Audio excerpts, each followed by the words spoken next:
Yo, afternoon guys, welcome back to the Ahn Rho Project. This is a psychiatric, self-therapeutic, multimedia project to solve the problems, challenges, and obstacles in our lives, as well as a self-improvement process to reach the high goals and ambitions that we have set for ourselves, as well as those around us. If you'd like a brief introduction, as well as a summary as to how we break down the Ahn Rho Project into domains of life, sub-series, analogies, and so on and so forth, including the live stream schedule, the copyright-free music, how we divvy the stream into 11 segments, 3 phases, spread across a 15-minute live stream so that it won't take too much of your time. You can check that all out in the previous live streams for the past 3.5 years, straight up to January 2021 and beyond for more updated versions. That being said, let's dive into the second segment today. As usual, this is three things. First thing I have to mention, there are 2 live streams today, so this is the second one, 2 of 2. Second point we want to get to is, of course, this is an abridged introduction. If you want to skip this in the future, all you have to do on YouTube or Twitch as a VOD is to just skip by about a minute, fast forward by a minute and a half, into the stream, and then you'll dive right into the content. And the third and last thing is, again, SALT 8.0 override, standing for System Override version 8.0, meaning a rule to break all other rules, a system principle to free myself from the system itself, and to just work as efficiently as I can to get the urgent tasks done and out of the way. So it's about staying practical. That being said, let's dive into the stuff. What you see is what you get. Take a look on screen. Phase 2 has segments 4, 5, 6, and 7, 8. So 5 different segments you can see on screen. Lots of food. We're going to do a lot of commentary, storytelling, nutrition, dietetics, photography, symbolism, relationships, and so on and so forth. So there's a lot of stuff like that as well. And we're just going to start off with maybe the collage on top right hand corner, since that's the one that is going to show up first. We see some a little bit of like a news article having to do with politics, worldwide, world events. We have me scouting out a supermarket out there, trying to give gifts for people at the workplace who I really care about. And then at the very top, at the very bottom, we see some sort of data analytics on Instagram, which is interesting to me because I never check those, and I'm not too frequent on Instagram. All I do is just kind of upload there and then I get off. But for today, I noticed there was something interesting, so I want to get to that. I'll get rid of this, and then we're going to move on to the next kind of media asset, which is largely just food. So you take a look here, you see a lot of pizza. This is a new sort of gourmet thin pizza that I purchased. I want to try. I never tried it before. It's prosciutto and arugula, so we're going to talk about that in a second, get through the photography. So that was kind of today's dinner. Same time, we also split it off into some sections. I passed it over to my brother as well as my domestic guardian. And then at the same time, before that, we went to a supermarket to purchase some of these gifts that I didn't intend on buying. Actually, I went to get $100, withdraw 100, and pass it over to my colleagues as like a parting gift as well. I know that's a lot, it sounds like, but it's really not. For everything that they've done for me, believe me, it's not a lot. And then I also decided to buy mooncakes as I was passing by the supermarket. So we're gonna touch about that. That's what you see on screen as well. There's the receipt, because it's a mid-autumn festival, or in Cantonese it's called 中秋节. And so that's kind of something I want to get them. So you see some egg tarts as well, so that's what I cover as well. And let's just dive right into it. So what I'm going to do is just kind of voice over and talk about the stuff in phase 2. And then afterwards, we're going to cover phase 3, the things in physical format. So the mooncakes physically, as well as the receipts on the side. So, as well as the money here. So that's that. And let's get started. So we'll start off with phase 2 as usual. Oh, there's also stuff on the bottom there I want to mention very quickly. At the very top, this is super important. At the very top there's auto recording, so maybe that's what we're going to start off with, since we don't want to forget that. But you also see meatball sauce and stuff like that, as well as egg tarts that I took out once again to pass on to my guardian. So we'll start off there with media assets. We have one here on the side panel, and some here on the right hand side. So one on the phone, several on the laptop as well. This is a recording of a conversation I had with my domestic guardians, and this was a very pivotal moment because it really resolves and ties together neatly, brings closure to almost 3 decades worth of domestic violence, narcissistic abuse, suicidal depression, financial ruin, $500,000 debt, having almost been homeless all the time. There's just insane amount of stuff that has been this is kind of the complete closure to all of that. It's never truly perfect, but it's good enough by far. And in here I have found, and this is also in part due to I may have initiated the first step and kept working on it, but also it wouldn't have resolved itself if the other party the other side, which is my domestic guardians, didn't come back and cooperate with me, which finally he has. I already resolved this with my domestic guardians, my maternal side, so that's my biological mother. And then finally, after almost half a year later, after resolving her end, I managed to resolve it with my father, my biological father's end as well. So that's this recording there, and not only is there recording of a conversation, but also recording of a true heartfelt apology, or the best that you could possibly give, and then also reflecting on that and understanding, yes, it truly is all in the past. There's nothing that can be done about that, and we can't allow the past to affect the future in any way. Whatever time remaining, we have to make the best out of it, and I'm going to move forward with life with that perspective, now that it's clear to me exactly how I'm going to do it, and that I can do it. Okay, so that's very, very important. So with that being said, let's show some gratitude for some stuff here also. I know it looks like barf. It's not vomit. It's actually spaghetti sauce. So this is spaghetti sauce with some nice beef meatballs. These are from my domestic guardians. Once again, he just cooked us some spaghetti. It's very nice. I appreciate that. There's also some fish balls in there. This is not the photograph that it has it, but this is a meatball spaghetti sauce, and I kind of documented that and added it to kind of the gratitude log. We also have other pictures of the of the recording, sorry, on the laptop. So this is very nice here to have that sort of concrete re-listening of the conversation that we had, and also of my sort of reflection on that. It also, I should mention, this recording also allows me to tie together, by the way, the closure I'm having with my domestic guardians, with specifically my biological father. Also allows me to move on to the workplace and be able to say, I now have this newfound experience under my belt that really makes clear the direction what I'm going to take when it comes to resolving the workplace conundrum, the issues there. And like I said, I just haven't been good, and I have not been a positive contribution to the workplace. So I resigned almost 6 months ago, and now it's coming date in this week. I found that I can settle with this now finally, completely.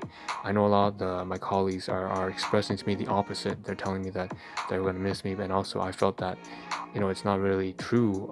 Maybe in the department it is, but outside they really, I'm almost fairly certain that they want me gone. And so I can express that with confidence to my colleagues, to the people who do want me here.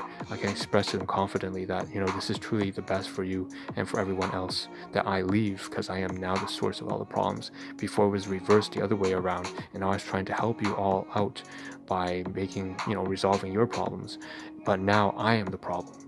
And the best way to keep an open atmosphere, where a good work culture where people can trust and communicate with each other and just feel free and open, open communication, it's just that can happen, but I need to step out. And this is not a sad point, maybe it's a little bit sad, but the fact is that means it opens the future to a lot of possibility for all of you. And so that's that. I'm confident on this now. And again, that's a big thanks to my domestic guardians, particularly for working with me, and particularly today for my biological father for coming to me and being as frank and honest as he possibly can. That's that. Moving on, let's cover food now. So that was heavy, right? We have a lot of, so I said there was this collage here. Okay, you know what? Get rid of that. What I want to do is just go straight down to the we have media assets still. So that was segment 4 and 5, relationships and media assets, but we also have media assets from other sources like the Daily Philosopher and also my own page. So it is impossible for a man to learn what he thinks he already knows, by Epictetus. Quite true. Once again, you can't learn if you think you're perfect. Nobody's perfect. So there we go. Over here, speaking of myself here too, by the way, we have 2 views at the bottom here. I thought that was very interesting because usually I don't get any views on my Instagram things. Typically it's always on Facebook or YouTube or Twitch. So there's interesting. And then that prompted me to check on the professional dashboard here, which I've never actually taken a look at for a long time. So that was interesting to me as well. Moving on, we also have this kind of news thing. This was I guess shared over on social media or something, and it was interesting because as you see the prime minister or the president of Afghanistan. You know, the whole states right now, how the Taliban took over. So he's crying, and it was interesting. It was kind of a heartfelt moment. It's kind of sad seeing the comments in there. A lot of people there were actually kind of angry at him, and I can sort of understand their sentiment there too. Though they're saying he's a weak leader. Well, him showing, sadness for losing 20 years of progress is kind of understandable, nevertheless, though. But I understand where they're coming from. So moving on now, let's move to the photography. So this is segment 7. We have me scouting out the supermarket, and this is the mooncake. So you can see all sorts of mooncakes. Again, very expensive right now because this is just immediately as the season begins. It's in like we're 2-3 weeks early. This is vegetarian mooncakes that I was scouting out, planning to purchase for my workplace. Cost roughly about $60, $65 for 2 packages. So we'll get to that in a second. Here are the egg tarts. Here's also more of the mooncakes on pricing. Like I said, 2 packages, probably about $65. And I didn't buy the square ones. The one I bought were the one with the 12 pack, which is what you see right here. It's more like a mochi style one. It has red bean, green tea, and green bean. So this is the one I purchased, and it cost about $35 after tax. I mean, it didn't have any tax, sorry, I apologize for that. But that is what it is. And I thought it's interesting because the brand for this is actually from a Damsan temple. So that's basically a Chinese temple, Buddhist temple that I actually used to frequent. Okay, so now what we have here are these kind of mooncakes right here on the side, and we have mixed nuts, white lotus, double egg, double yolk, that kind of stuff, and it's very interesting. And I wanted to get one of these packages here, specifically the orange one that I want to get for my colleagues. So this is the one I took a photograph of right here, and 760 grams, 4 pieces, mixed nuts. I bought this one, and it came with this bag here. You can see it says Thornhill, Ontario, Canada. That's Damsan. So that's basically the temple, the Buddhist temple. And so we see, of course, that I purchased it as vegetarian because it is something that my colleagues can actually eat because they're mostly vegetarian. Now here's a receipt of that supermarket. Went to T&T to get it, so that's a Canadian Chinese supermarket. And at the same time, I also bought some egg tarts, which you saw earlier. I packaged it with some pizza that I bought later on, Portuguese egg tarts or flaky egg tarts. You see in here, there's 2 slices of pizza, and that is arugula. What did I just say? Arugula and prosciutto. So prosciutto and arugula. I don't know how to say the second one right now because I'm just kind of fumbling with the names. But basically, this is what it looks like. It looks amazing. Here's some close-up. I bought 2 Italian marinara dipping sauces, and then I just kind of like let it fly all over. And then we have the prosciutto and arugula gourmet thin pizza. I'm completely butchering the pronunciation here. Don't say it again. I'll say prosciutto, okay? So we have the ham, right? That's prosciutto, and then we have the arugula. That's the kind of like that green spinach type kind of thing. It looks great. It does taste great. I promise you, it tastes better than the way I'm enunciating it. So, and it was something new that I wanted to try out. It was for $8.50. So I paid after taxes, right, roughly about $11.50 purchase, right? Again, including the marinara dip. So very nice pizza, and that's what I had for kind of dinner today. And I shared 2 slices of this with my brother. The egg tarts also with my domestic guardians. He ate one of the tarts, and here's the pizza. Like I said, this is Fresco brand or gourmet thin pizza. We have only about 45 seconds left. I'm going to see if I can get through all this. You can see that I was eating inside the pizza, by the way, with the egg tarts and coconut water that I purchased. So you can see also the Portuguese egg tart. This one's a great photograph right here. Real close-up, shiny, glimmering, and once again, just eating it inside the pizza. 2 pieces, items, hot food section, bakery section, and yeah, that's that. And here's the collages. I'm just gonna whip right through all of this kind of stuff real fast. Here are all the collages of the food. You can see the pizza as well as egg tarts, and even a photograph of me inside the bench. So again, the mooncakes, the gifts for the colleagues, and then here's me inside the establishment. So we have 10 seconds left. Here's the receipts. I also went before the mooncakes. Went to the bank, took out $150 cash withdrawal, $50 I kept inside the wallet for future, but $150 for my colleagues, and that's gonna go with the mooncakes here. You see on the bottom there. So most likely I'll cover the mooncakes in physical format tomorrow morning. But this is Ahn Rho signing out, and that's